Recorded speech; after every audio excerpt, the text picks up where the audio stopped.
आइए दोस्तों, मैं सुना रही थी शुक्ल की बीवी वरिष्ठ साहित्यकार सूर्यकांत त्रिपाठी निराला जी की कहानी।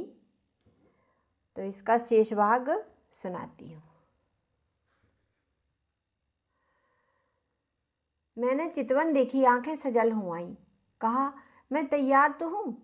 वह उठकर खड़ी हुई, सामने आकर हाथ पकड़कर कहा, भाई जी मेरी रक्षा कीजिए। शुक्ल का घर छुटा हुआ है, जिस तरह हो मुझे अपने कुल में मिलाकर शुक्ल से ब्याह साबित कर दीजिए।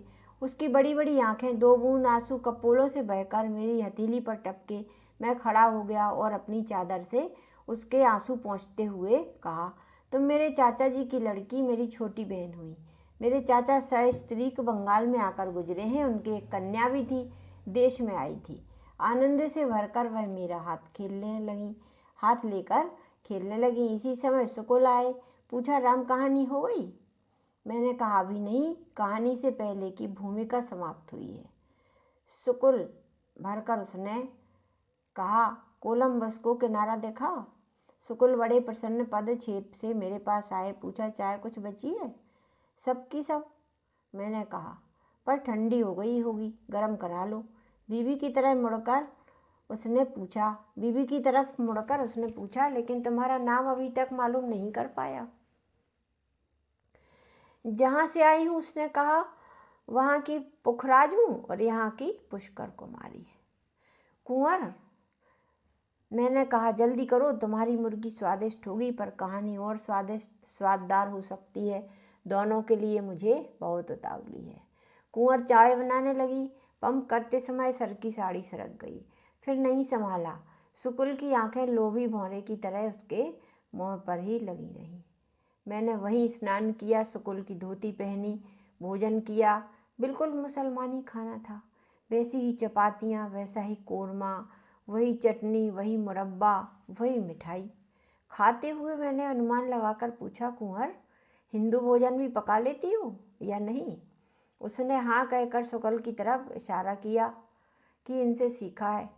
किताब छोड़कर खाना पकाते बड़ी परेशानी होती होगी तुम्हें। शुक्ल के लिए मैं सब कुछ सह सकती हूँ, उसने जवाब दिया। भोजन समाप्त हुआ। हम लोग उसी कमरे में गए। शुक्ल बच्चे को लिए हुए थे। पान खाते खाते मैंने कहा, अब देर न करो कुंवर। कुंवर एक बार नीचे गई, दासी से कुछ कहकर 2 मंजिले का दरवाज़ा बंद कराई और अपनी कुर्सी पर आ बैठी। मैंने कहा, अब सुबह शीघ्रम होना चाहिए। कुंवर बोली, मेरी माँ हिंदू है, लखनऊ के वाजपेयी खाले वाले घर की। मैं उन्हीं से हूँ। तब तो तुम कुलीन हो। मैंने कहा, तुम्हारे पिता का नाम? उसका नाम कौन ले? कुंवर बोली, आपके चाचा जी मेरे पिता हैं।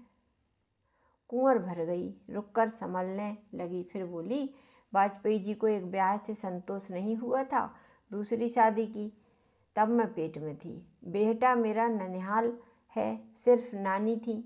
ईश्वर की इच्छा उनका देहांत हो गया। तब मेरी माँ ने ससुर जी को कई चिट्ठियाँ लिखवाईं, पर उन्होंने खबर न ली। घर में किसी तरह गुजरना हुई। तब थाली लोटा बेचकर उस खर्च से माँ लखनऊ चली गई। घर में पैर रखते ही ससुर और पति ने तेवर बदले। पति ने कहा, इसके हमल है, हमारा नहीं। ससुर ने कहा, बदचलन है, धर्म बिगाड़ने आई है, भली होती तो चली ना आती, वहीं के लोग परवरिश करते। पड़ोसियों की भी राय थी। सौत ने धरती उठा ली। एक रात को पति ने बाहें पकड़ कर निकाल दिया। माँ रास्तों पर मारी मारी फिरी। सुबह जिस आदमी ने उनके आंसू देखे वह मुसलमान था। उस वक्त माँ के दिल में हिंदू धर्म और भगवान के लिए कितनी जगह थी, आप सोच सकते हैं। निस्सहाय, अंतः सत्वा अबला, केवल आश्रय चाहती थी। सहानुभूतिपूर्ण मनुष्यता युक्त वह एक मुसलमान से प्राप्त हुआ। मुसलमान की बातों में विधर्मी पन्ना था। एक स्त्री के प्रति पुरुष का जैसा चाहिए वैसा आश्वासन, विश्वास और पौरुष था। माँ आकृष्ट हुई। वह माँ को ले चला, आगे वह, पीछे माँ। माँ फूल के कड़े छड़े धोती पहने हुए मुसलमान के पीछे चलती साफ हिंदू महिला दिखाई दे रही थी। ऐसे समय एक आर्य समाजी की निगाह पड़ी। उसने पीछा किया। मुसलमान बढ़ता हुआ घर पहुंचा, पर उसे हिंदू का पीछा करना मालूम हो गया था, इसलिए डरा। घर देखकर वह आर्य समाजी पुलिस को खबर देने गया।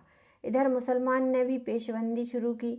एक दूसरे मुसलमान दोस्त के तांगे में पर्दा लगाकर माँ को दूसरे मुसलमान दोस्त के घर लेकर आया।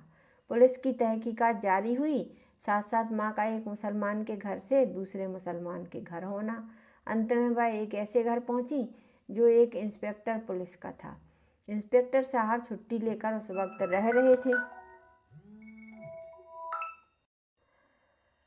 नौकरी पर चलते समय वह माँ को भी साथ लेते गए। अकेले थे, माँ सुंदरी थी। इच्छा हुई इंस्पेक्टर साहब का नाम पूछूं, पर सोचा वाजपेयी जी के नाम के साथ बाद को मालूम कर लूँगा। कुंवर कहती गई, इस तरह एक इंस्पेक्टर साहब ने मुझ अबला की रक्षा की, मैं पैदा हुई। इस तरह इंस्पेक्टर साहब ने मेरी माँ की रक्षा की, मैं पैदा हुई। मेरे कई भाई बहन और हुए। मैं उर्दू पढ़ती थी।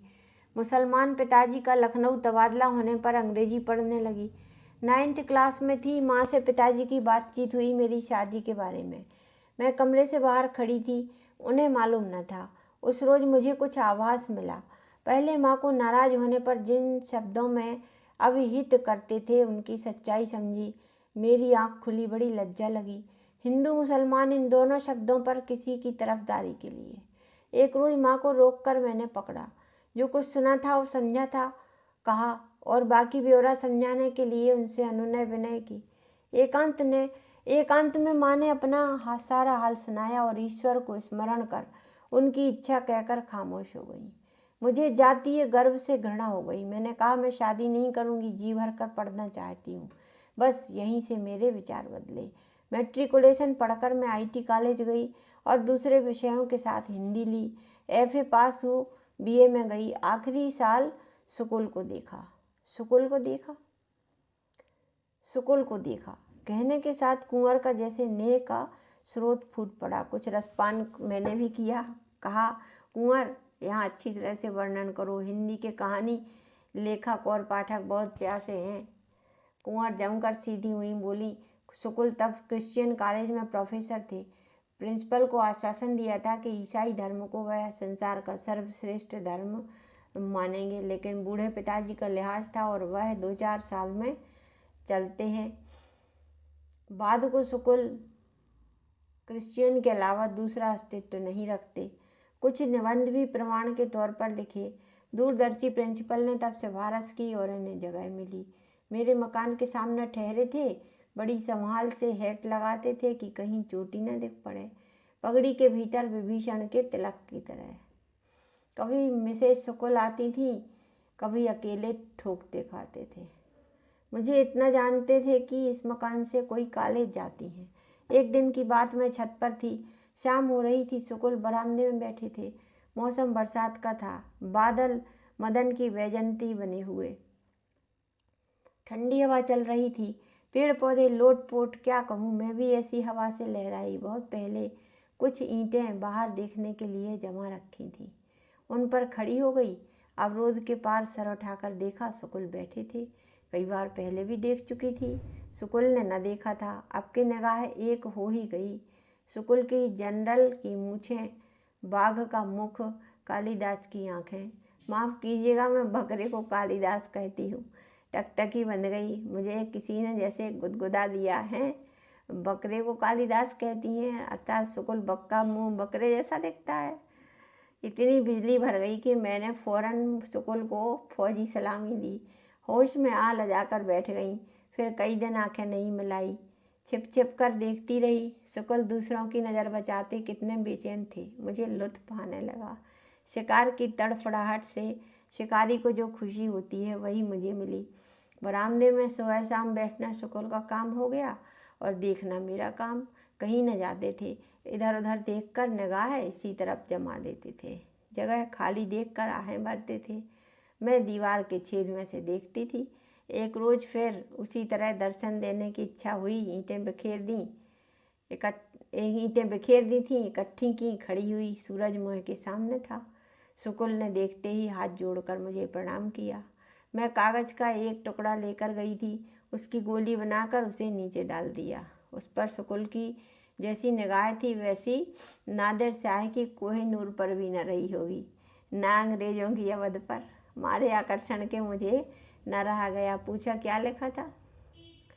कुछ नहीं, कुंवर बोली। वह कोहिनूर की तरह सफ़ेद था। सुकुल ने उसे उठाकर बड़े चाव से खोला और यद्यपि उसमें कुछ न लिखा था फिर भी कुछ लिखा होता तो सुकुल को इतनी सरसता ना मिली होती। उस शून्य पृष्ठ पर विश्व की समस्त प्रेमिकाओं की कविता लिखी थी। सुकुल उसे लेकर बरामदे में आए और मुझे दिखाकर हृदय से लगा लिया। मैं मुस्कुराकर विदा हुई। इस खाली के बाद मैं भरी गोलियां दागने लगी। रोज एक गोली चलाती थी। विहारी, देव, पद्माकर, मतीराम आदि के दोहे और कवित्त लिख लिख कर गोलियां बनाकर फेंकती थी। अंत में सुकुल का किला तोड़ लिया। एक दिन गोली में दाग कर कि तुम्हारे घर आऊंगी, रात भर खुला दरवाजा रखना, और किले पर अधिकार कर समझा दिया कि इम्तिहान के बाद स्थायी रूप से यहाँ आकर निवास करूंगी। सुकुल अपनी भूलों का बयान करते रहे। कब क्या करते क्या हो गया, पर मैंने कोई भूल की ही नहीं थी। मिसेस सुकुल से शादी करके सुकुल के पिताजी ने मुमकिन है भूल की हो। मैंने ज़रूर यह सोचा कि मेरे कारण सुकुल की मुसीबतें बढ़ सकती हैं, पर साथ ही यह ख्याल आया कि कोई पहलू उठाइए, सामने मुसीबत तो है ही, अब कदम पीछे नहीं पड़ सकता। जहाँ सुकुल हर चाल पर चूकते थे वहाँ मैंने पहले ही मात दी। इम्तिहान में बैठी और सुकुल के घर आकर मालूम किया पास हुई थी और राय बहादुर बन्नूलाल हिंदी मेडल पाया था। फिर डिग्री लेने नहीं गई। इम्तिहान के बाद जब एक रात को हमेशा के लिए सुकुल के घर आकर बैठी तो बड़ा तहलका मच गया था। कुछ ढूंढ तलाश के बाद जब मैं नहीं मिली तो निश्चय हुआ कि मेरी मर्जी से ही किसी ने मुझे भगा लिया है। सुकुल पर शक हुआ। थाने में रिपोर्ट हुई। सुकुल मुझे कहाँ रखें, घबराए हुए रहते थे। दीवार से बनी एक अलमारी थी। अलमारी के नीचे एक तहखाना छोटा सा था। मैं अब जैसी हूँ तब इससे और भी दुबली थी। जगन्नाथ जी में कुछ महीने हुए कलयुग की मूर्ति देखी थी। कंधे पर बीवी को बैठा ले मियाँ लड़के की उंगली पकड़े बाप को धुतकार रहे हैं। मेरी इच्छा हुई सुकुल भी कलयुग बने। सुकुल को कई दफ़े कलयुग तब से बना चुकी हूँ। धत्कारने के लिए कहती थी, सामने समझो हिंदूपन रूपी तुम्हारा बाप है। सुकुल धत्कारते थे। गरज यह कि उस तहखाने से मैं आसानी से आ सकती थी। सुकुल से मैंने कहा, ऊपर कुछ कपड़े डाल दो, सांस लेने की जगह मैं कर लूँगी। अलमारी के ऊपर वाले तानों में चीज़ें पहले से रखी थी। बाहर से अलमारी बंद करा के ताला लगवा देती। इस तरह 2-2, 3-3, 4-4 घंटे दम साधने लगी। जब सुकुल कॉलेज जाते थे तब बाहर से ताला बंद कर लेते थे। जब लौटते थे तब बाहर दरवाज़ा बंद कर लेते थे। कोई पुकारता था तो मैं तहखाने में जाती थी। अलमारी का ताला बंद करके सुकुल बाहर निकलते थे। तीसरे दिन सही सही पुलिस आ गई। सुकुल उसी तरह बाहर निकले। प्रभात काल था, बल्कि उषा काल। दारोगा मुसलमान था। डटकर तलाशी लेने लगा। अलमारी के पास आकर खड़ा हुआ। मैं समझ गई यह सांस की आहट ले रहा है। मैं मोह से सांस लेने लगी। फिर अलमारी नहीं खुलवाई। दराज से देख दाग कर चला गया। सुकुल से विदा कर उसी तरह भीतर आए। मुझे निकाला। मैं खिलखिलाकर हंसी। फिर सुकुल से जल्द मकान बदलने के लिए कहा। तलाशी की खबर चारों तरफ फैली। सुकुल के गांव भी पहुंची। अब तक सुकुल ने भी तलाशी का हाल लिखा पर मकान बदल कर। यह मकान बड़ा था। बगल में 2 आंगन थे। मेरा ख्याल रख कर लिया गया था। चिट्ठी पास सुकुल के भाई मिसेज मुकुल को लेकर